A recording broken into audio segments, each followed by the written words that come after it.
تو وہ تسلی کر کے اندر گئی اور جو ہی کھانا رکھ کر پلٹی تو ایک دم سے بیٹھک کا دروازہ بند ہو گیا اور نبیل کا دوست ایک دم سے اندر آ گیا، جسے دیکھ کر نوری گھبرا سی گئی اور بھاگتے ہوئے دروازے کے قریب گئی، لیکن دروازہ باہر سے بند تھا۔ اچانک ہی دروازے کے باہر سے شور اٹھا، جس کے بارے میں اسے کچھ سمجھ نہیں آ رہی تھی کہ یہ کیا ہو رہا ہے۔ ایک دم سے دروازہ کھلا اور نبیل نے کہا، یہ دیکھیں ماموں، اپنی بیٹی کے کرتوت۔ آپ چاہتے ہیں کہ میں اس لڑکی سے شادی کروں جو میرے ہی دوست کے اوپر ڈورے ڈال رہی ہے؟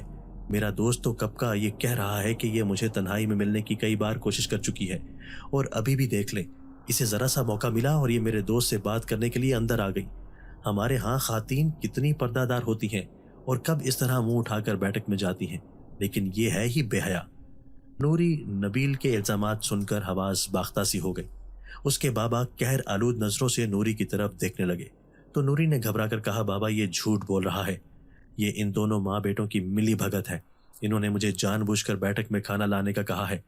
میں جب کھانا لے کر پہنچی تو اچانک باہر سے دروازہ بند ہو گیا، لیکن مولانا فضل نے اپنی بیٹی کی مکمل بات ہونے سے پہلے ہی ایک زوردار تماچا اس کے منہ پر مارا اور پھر وہ رونے لگے اور اچانک ہی اپنے سینے پر ہاتھ رکھ کر وہ زمین پر بیٹھ گئے۔ انہیں شدید ہارٹ اٹیک ہوا اور وہ موقع پر ہی فوت ہو گئے۔ باپ کی موت اس انداز میں ہوگی یہ نوری نے کبھی سوچا نہ تھا۔ اس کے کردار پر داغ لگانے والا کوئی اور نہیں، اس کی اپنی سگی پھپھی اور اس کا بیٹا تھا، جس کی وجہ سے اس کے والد موت کے منہ میں چلے گئے۔ اس کے والد کا سوم تھا۔ جب پھپھو اور نبیل کی باتیں اس کے کانوں میں پڑی تو اس کے سر پر قیامت ٹوٹ گئی۔ نبیل اپنی ماں سے کہہ رہا تھا کہ کیسا رہا میرا پلان، سانپ بھی مر گیا اور لاٹھی بھی نہ ٹوٹی، تو پھپھو کی دبی دبی یہ ہنسی کی آوازیں آنے لگی۔ شاباش نبیل، تم نے بہت اچھا پلان بنایا، تمہارے ماموں نے بھی ہماری جان چھوڑی اور اب یہ گھر بھی ہمارا ہو گیا، بس اس گھر کو بیچ کر شہر میں مکان لے کر رہتے ہیں، کیا خیال ہے؟ تو نبیل نے کہا کہ میں نے پراپرٹی ڈیلر والے سے بات کر لی ہے، بس آج کل میں اس کا سودا ہو جائے گا، پھر ہم یہاں سے نکل جائیں گے۔ امی ہم تو اس کے ذمہ دار نہیں ہیں نا، ہم نے اس کا ٹھیکہ تھوڑی اٹھا رکھا ہے، جدھر جاتی ہے جائے، وہ نخوت سے بولا۔ وہ ان دونوں لالچی اور چالاک ماں بیٹے کی ساری باتیں سن چکی تو مرے مرے قدموں سے وہ اپنے کمرے میں آئی اور دیوار سے ٹیک لگا کر بیٹھ گئی۔ اس کا دماغ بالکل خالی تھا اور آنکھیں آنسوؤں سے خشک تھیں۔ شاید آدھی رات کا وقت ہوگا جب اچانک اسے اپنے کمرے کا دروازہ کھلتا ہوا محسوس ہوا اور پھر نبیل اندر آیا اور اس نے آتے ہی دروازہ اندر سے بند کر دیا تو وہ چونک کر نبیل کی طرف دیکھنے لگی۔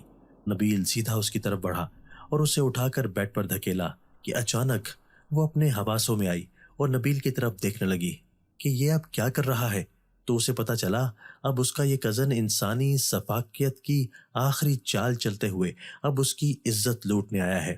وہ پوری جان سے لرز گئی، وہ چیخنا چاہتی تھی لیکن نبیل نے اس کے منہ پر زور سے ہاتھ رکھ کر بند کر دیا، اس سے پہلے کہ شیطانی کھیل اس کمرے میں کھیلا جاتا۔ اچانک ہی ایک دھواں سا کمرے میں اٹھا۔ نبیل اس دھوئیں کو دیکھ کر گھبرا سا گیا اور وہ ایک دم سے نوری کو چھوڑ کر اٹھا ہی تھا کہ اچانک اس دھوئیں میں اسے ایک لمبے قد کاٹ کا مرد واضح دکھائی دینے لگا تو نبیل ڈر کر دیوار کے ساتھ جا لگا۔ جنزات کا چہرہ نبیل کو دیکھ کر غصے کی شدت سے بگڑ گیا، پھر اس نے نبیل کو گردن سے پکڑ کر اٹھا لیا اور پورے سے اتنی زور سے دیوار کے ساتھ اچھالا تو وہ دیوار سے ٹکرا کر زمین پر بے ہوش ہو کر گر پڑا۔ نوری بھاگتے ہوئے اس جنزات کی طرف آئی، جذبات کی شدت سے اس کے ہونٹ کپ کپا رہے تھے۔ پہلی بار اس جنزات سے اسے ڈر نہیں لگا تھا۔ نوری مجھ سے شادی کرو گی، میں تمہیں اپنے ساتھ لے جانا چاہتا ہوں۔ تو نوری نے اس بات کو سن کر فوراً ہی سر ہلا دیا۔ ویسے بھی اب اس کا اس دنیا میں تھا ہی کون کہ جس کی خاطر وہ یہاں رہتی۔ اتنا سب کچھ ہونے کے بعد وہ انسانوں کی اس بستی میں رہنا بھی نہیں چاہتی تھی۔ اگر جنزات نہ ہوتا تو وہ شاید خودکشی کر لیتی۔ دوستو، اگر آپ کو آج کی ہماری یہ ویڈیو پسند آئی ہے تو اسے لائک کیجئے اور اسے اپنے پیاروں کے ساتھ شیئر ضرور کیجئے گا۔ اور ہاں، اگر آپ نے ابھی تک ہمارا چینل سبسکرائب نہیں کیا تو ہمارا چینل سبسکرائب کر دیجئے اور بیل آئیکن بھی پریس کر دیجئے تاکہ ہماری ہر نئی آنے والی ویڈیو آپ کو بر وقت مل سکے۔ اللہ حافظ۔